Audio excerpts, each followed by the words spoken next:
It's with great concern that I have seen statement of Mr. Subhash Velingkar, who claims that St. Francis Xavier cannot be called going suicide. And he claims that they will be releasing Goa files to push forward his point. One thing we ought to remember, that St. Francis Xavier is revered all over the world, irrespective of any religion, and even those who don't believe or profess any faith or religion.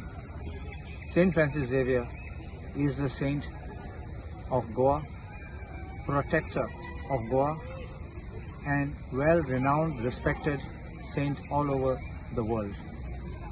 For any person to try to ascribe anything not attributable to St. Francis Xavier is highly condemnable. Any attempt to malign the harmony of all religions in Goa is deplorable.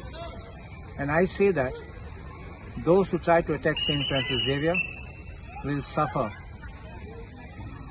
in due course of time. I only pray that St. Francis Xavier intercedes and prays for their well-being so that they live true Goan lives.